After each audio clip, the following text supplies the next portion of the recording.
Well, it's that time of the year again. The NBA Finals has officially wrapped up with the Denver Nuggets beating Miami Heat in 5 games. It wasn't very close other than like game 2 and the last game, but Denver just completely outmatched Miami and they ended up beating them. And of course, Nikola Jokic took home the Finals MVP, capping off one of the most impressive playoff runs we've seen in a long time.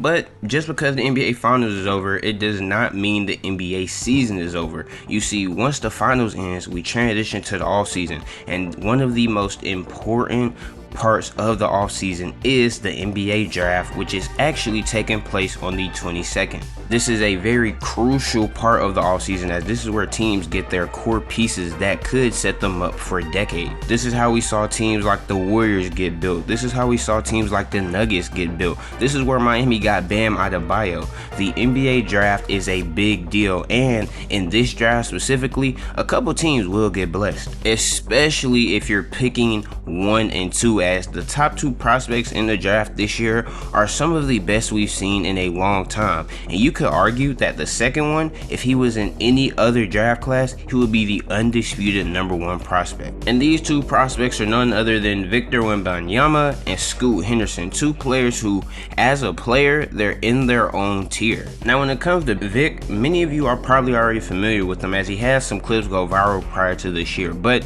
in this video, I'm going to be breaking down what makes him special. Now, this past season, Victor played his final season in Europe, where, while playing for Metropolitan 92s, he averaged 21.6 points per game, brought down 10.4 rebounds per game, got 3 blocks a game on 47% field goal percentage. Now, Vic has been universally described as the best NBA prospect since LeBron, and come the 22nd, he will be the first European player drafted #1 since Toronto took Andrea Bargnani 17 years ago. And after breaking down his film and doing some research on him, is very valid. First thing that stands out about Vic is his huge stature. He's listed at 7'5" and reportedly has an 8-foot wingspan.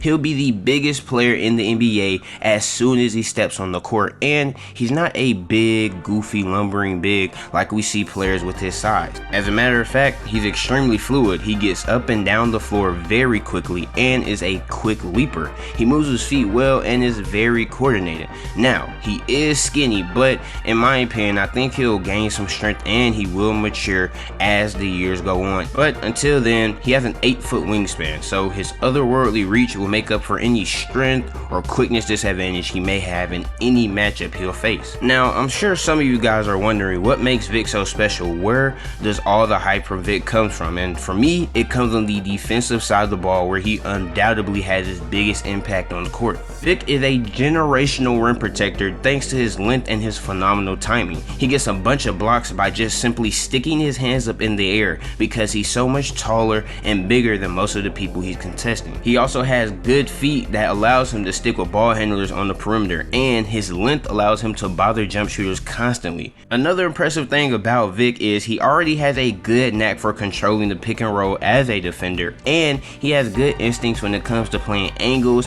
and baiting ball handlers into the decision he wants them to make. From day one, he should step in and immediately become one of the better defenders in the league right out the gate, and throughout his career, he will be a perennial defensive player of the year candidate. Vic is nice on the offensive side of the ball as well. He has a deep bag of offensive moves, and he has the confidence to break out some ridiculous, if not reckless, scoring attempts at times. He's able to cross over defenders on the perimeter and get smoothly into pull-up jumpers or long striding drives. Wemby can also do the dirty work as a catch and finish big. His length and coordination makes him an elite lob threat, whether it's the pick and roll or if he's just sitting in the dunker spot. But Wemby isn't perfect, and although I might be nitpicking here, there are some concerns when it comes to Wembanyama. Now, of course, the most obvious one is injuries. Vic is 7'5". The last player we saw with that type of height was Yao Ming, and we all saw how long he lasted in today's league. There will always be a concern about how long he can really stay in the league and how long his peak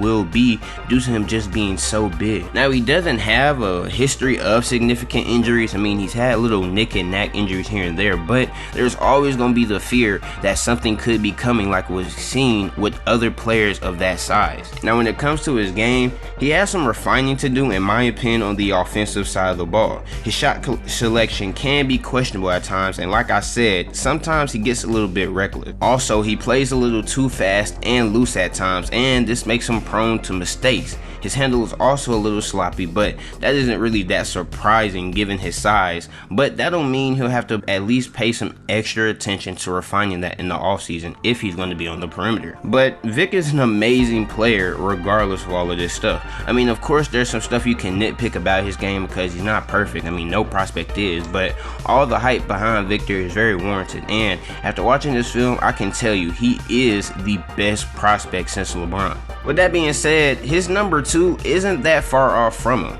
I mean, of course, Victor is clearly the best player, but I don't think that should be any shade to Scoot Henderson. In my opinion, Scoot Henderson is a generational talent as well. Now, this season in the G League, he averaged 16.5 points per game, dished out 6.5 assists per game, was able to get 1 steal a game, and he did all this on 53.7% true shooting. Now, what makes Scoot so special is the fact that he is one of the best athletes into draft, and he's one of those players who's mature beyond his age. Now, when talking about his physical profile, he has a great profile like Vic. He stands at 6'4", and he has a 6'9" wingspan, and that is very impressive for a guard. He's an NBA ready point guard, and he will make an impact as soon as he steps on the floor.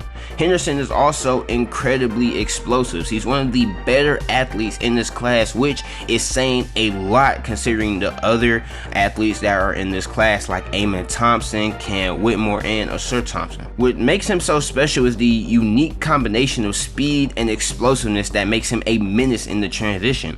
Even in half-court sets, he is slippery in traffic, and he experienced dissecting defenses off the dribble. Furthermore, he's smart with the ball, and he takes good care of it. Now, it doesn't matter if Henderson is dunking the ball with an emphasis at the end of his drive or he's just laying it in, his touch near the rim is elite. He's able to convert on highly difficult attempts with either hand. On top of that, he's got a ridiculous first step and a very diverse layup package that's only going to get better as time goes on. And not only does he have the speed to blow by defenders, but he also has a deadly hesitation dribble that keeps defensive guessing on where he's going next. That hesitation is able to set him up at the rim, but because of the IQ that he has, that is very impressive considering his age, it makes him a threat to pass to his teammates and play make for others on the court. It's pretty rare we see somebody like Scoot, who's a teenager playing in a professional league, not make as many mistakes as he did. Now, the one obvious knock on Henderson is his three-point shot. For 2 straight seasons in the G League, he made less than 30% of his attempts from beyond the arc. With that in mind though, he has a very effective mid-range jumper that gives me optimism that the shot from 3 will come around eventually. And to me, that is what makes him a generational, once-in-a-lifetime talent, because we've never seen a guard who was that athletic, who could put the ball in the basket from deep. I mean, you have the Russell Westbrooks and you have the John Walls and you have the Ja Morants, but one thing that they all share is they struggle to shoot from beyond the arc. And the good thing for Henderson is his mid-range game is already pretty good. He's great at squaring up his body to the rim regardless of how advanced the shot he's taking is.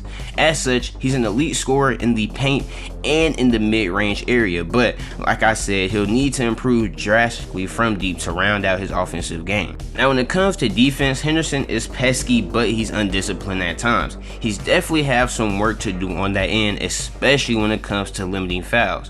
What's promising is that he's got great natural timing as a shot blocker, and he has a 6'9" wingspan, which is a terror for anybody who has to line up in front of him. And like I said before, Scoot is a phenomenal player, and like Vic, he's in a tier of his own in this draft. He's NBA ready right now, and if there was any other draft, Scoot would be the #1 pick undoubtedly. Now, both of these players are special in their own right, and I know there's some hesitance on Scoot going #2, but it really isn't close in my opinion.